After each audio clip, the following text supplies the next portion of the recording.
es efectivamente que muchas veces la persona se ve en una situación de límite y creo que la pandemia ha sido una de ellas.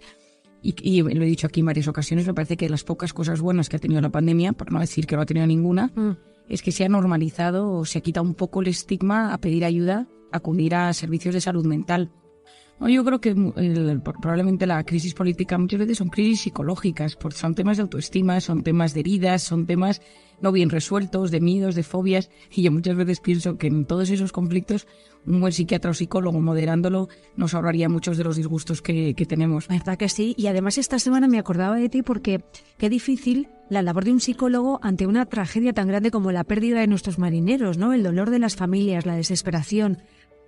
Porque ya no se van a buscar estos días en el mar a sus familiares. El impacto psicológico es brutal. Bueno, a corto plazo, desde luego, pero a largo plazo, Marian.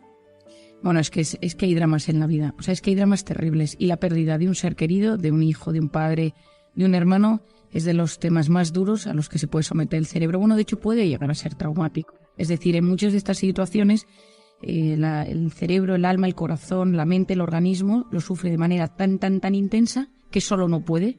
Es decir, que ya bioquímicamente hablando, los traumas tienen un impacto en el cerebro. Uno de los grandes investigadores, Boris Cyrulnik, que investigó el trauma, él se dio cuenta del tema de la resiliencia, que es la gente que tiene la capacidad de salir adelante a pesar de las circunstancias. Esto estudiado en la Segunda Guerra Mundial.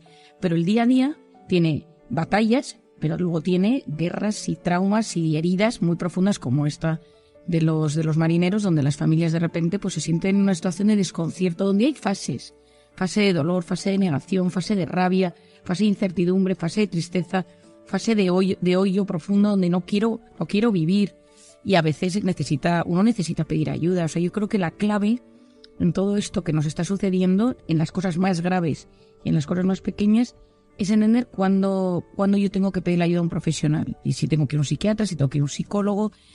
Porque no siempre, o sea, la decisión no siempre es fácil. A veces da la sensación de que uno es excesivamente vulnerable. Yo solo tendría que poder, ¿no? O sea, es decir, es que mi padre, yo vengo de familia de psiquiatras, ¿no? Y mi padre decía de su padre, que entonces todavía esto se hablaba menos, decía qué cosa más rara que mi padre sea un médico de los locos, ¿no? Bueno, la psiquiatría ha variado mucho a lo largo de los años. Ese psiquiatra que solo atendía en manicomios, en centros psiquiátricos graves, hoy en día también atendemos otro tipo de patologías y de trastornos de la conducta o trastornos del estado de ánimo. Y te voy a contar una anécdota, Rosa, de los oyentes que les va a hacer gracia, que es que cuando salió mi libro publicado en ruso, me escribió la editorial para decirme que querían cambiar, que me pedían licencia para cambiar, que yo fuera psiquiatra, poniendo que yo fuera psicólogo, porque en Rusia el psiquiatra no habla con los pacientes más allá para darles 2 pastillas. Y que es esa psiquiatría antigua, malentendida, mal enfocada, y que entonces que si yo ponía que era psiquiatra la gente no me iba a leer, porque en Rusia tiene muy mala fama el psiquiatra, pero que a los psicólogos se les empieza a aceptar, ¿no? Entonces le dije, mira, no puedo poner una cosa que no soy. Y sobre todo porque yo lo que abogo desde hace muchísimos años es porque la psiquiatría y la psicología se entiendan, sean complementarias. Estamos condenados a entendernos y a llevarnos bien, que yo creo que yo he hecho una labor enorme por acercarme al mundo de la psicología y de la psicoterapia, y por otro lado de la psiquiatría con el resto de las ramas de la medicina. Es decir, si no, parece que el psiquiatra está como un poco en una isla, en tierra de nadie. No se lleva bien con los psicólogos, o a veces parece ser que hay unas tensiones absurdas. Y por otro lado, los médicos, el internista, el traumatólogo, el urólogo, le cuesta considerarnos médicos como a ellos, ¿no? Entonces yo creo que es muy importante entender que la psiquiatría, y como yo la entiendo y como creo que nos tenemos que ir dirigiendo, es una rama de la medicina que entiende los procesos neurobiológicos que subyacen a los momentos de estrés, a los momentos de dolor, a los momentos de incertidumbre, a los momentos, pues por ejemplo, cuando hay una enfermedad física y el organismo se inflama, muchas de esas moléculas inflamatorias llegan al cerebro y te sientes triste. Bueno, pues y solo ese concepto me parece que es clave difundirlo y divulgarlo a las personas. ¿Y en qué señales, Marian, tenemos que fijarnos para decidir ir a un especialista? ¿Dónde está el límite? Porque no es necesario sufrir un evento dramático para ir a terapia. Bueno, yo creo que lo dividiría en 3 cosas. La primera es lo grave, es decir, cuando tú tienes una enfermedad grave, y desde aquí voy desde la esquizofrenia, los trastornos bipolares, que esto la gente lógicamente se da por hecho y ir a un especialista. Yo siempre recomiendo mucho tener tu psiquiatra de la Seguridad Social, tu psiquiatra privado que te conoce siempre, alguien que sea de referencia, que te conoce muy bien, porque en estos temas pues hay etapas que son de mucha calma y hay etapas que son de mucha turbulencia. Luego, por ejemplo, cuadros como autismo, cuando hay algún niño con problemas del desarrollo, etcétera, tener pues porque tienes algo un poco más grave que distorsiona tu día a día. Luego, por otro lado, porque de repente las circunstancias de la vida o tu forma de ser, que aquí me parece la clave, hacen que te rompas. Entres en una depresión, entres en un cuadro obsesivo compulsivo, entres en ataques de ansiedad y de repente tengas ataques de ansiedad constantes. Es decir, porque las circunstancias son terribles o porque tu forma de ser te ha llevado al límite, te rompes. Yo explico mucho en consulta a mis pacientes lo que denomino el esquema de personalidad. Le digo, una persona perfeccionista, ante el estrés, está en estado de alerta constante y siente sensación de frustración. Una persona tímida, si vive todo el rato bajo factores de estrés, se bloquea. Una persona muy sensible, una persona con esa personalidad altamente sensible de la que hemos hablado varias veces, ante el estrés se convierte en una persona profundamente vulnerable. Ahora estoy bien, ahora estoy mal, ahora estoy bien, ahora vuelvo a llorar. Entonces, es decir, yo considero que es muy importante ir a terapia cuando tú te das cuenta que te estás empezando a romper por dentro. Otro tema que me parece clave es el tema de la autoestima. Cuando tú te notas que no te quieres, que te tratas mal, que tu voz interior te machaca, que la actitud que tú tienes ante las diferentes cosas de la vida siempre es negativa y que esto viene desde hace años, que no sabes desde cuándo, pero que siempre te has tratado mal. No lo voy a conseguir, no puedo. Si no me van a contratar, nunca encontraré pareja, mis hijos no me quieren. Esto es un tema que me parece, porque se trabaja mucho en psicoterapia, la voz interior, para intentar reconducirla. Otro tema que me parece que es clave, y en esto para mí quizá es uno de mis pilares de la terapia, es la gente que viene con heridas del pasado.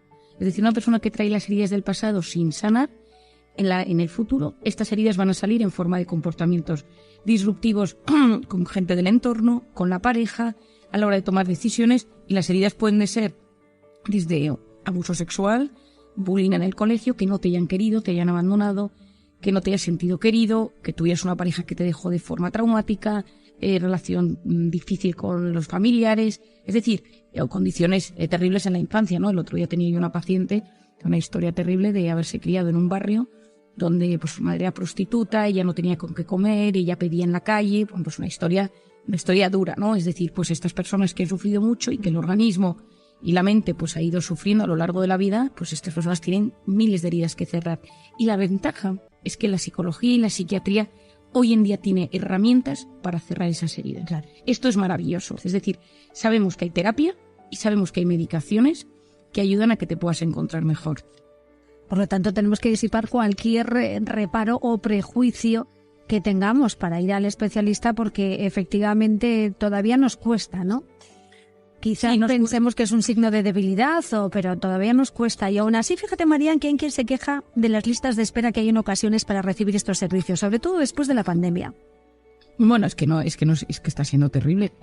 No es que no creo que se queje uno o dos, se están quejando muchas personas porque nos llegan constantemente cartas de reclamación diciéndonos que hay listas de espera, pero es que es lo gordo que te estoy diciendo, Rosa, es que hay listas de espera tanto en lo público como en lo privado. Claro. Es decir, hay muchísimos centros privados que ya no atienden pacientes nuevos por ahora, porque para poder hacer un buen seguimiento necesitas tener horas en el día o buenos equipos, y entonces puedes quizá ver un día un paciente, pero el problema está siendo los seguimientos a largo plazo. Y yo creo que hay que entender que hay una serie de clichés quizá en psiquiatría y en psicología que a mí me gustaría también desmontar, ¿no? Es decir, al psiquiatra va si es algo grave y al psicólogo si es algo leve. No tiene por qué, porque quizá el problema que tú tienes tiene que ver con que tienes fobia a un tema en puntual, te da miedo te da miedo volar, que es una cosa que no es grave, me parece que no es grave, pero que necesitas una ayuda quizá farmacológica, y el psiquiatra te la puede aportar con un apoyo psicoterapéutico, y entonces una cosa que dices no es grave, pues vas al psiquiatra por ello. Otro es que todo lo que se medica es porque estás más grave que si no te medican. Esto tampoco es cierto. Es decir, la medicación hoy en día, esto es una cosa que yo aprendí en Londres y me vino muy bien en mi rotación allí, y es que hay medicaciones que a dosis casi infantiles desactivan momentos malos, y es una chispa que reactiva tu organismo, te hace sentir mejor, pero no tienes sensación de estar muy medicado, y te ayuda a interpretar las cosas de forma mejor, y con eso la terapia funciona muchísimo mejor. Te voy a dar un ejemplo. Yo le explico a mis pacientes a veces cuando me dicen: María, es que yo no me quiero medicar, yo solo quiero hacer terapia. Y le digo, es como si tú vinieras a verme con una contractura de espalda y necesitas jugar un partido de tenis. Y tú tienes una contractura en la espalda que te duele constantemente la musculatura. Y yo te digo, te voy a dar un poquito de relajante muscular para que cuando hagamos los ejercicios para ir de gimnasia o de rehabilitación, te duela menos y puedas hacer mejor tu partido. Bueno, pues el partido es la vida.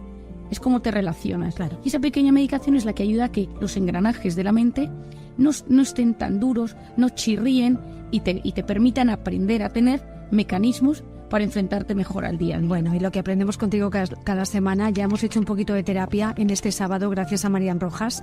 No sabes lo agradecidos que están los oyentes de escucharte aquí cada semana. Gracias por todos tus consejos. Querida Rosa, muchísimas gracias por estar otra vez conmigo y os deseo lo mejor a todos los oyentes. Un buen fin de semana. Gracias, Marian.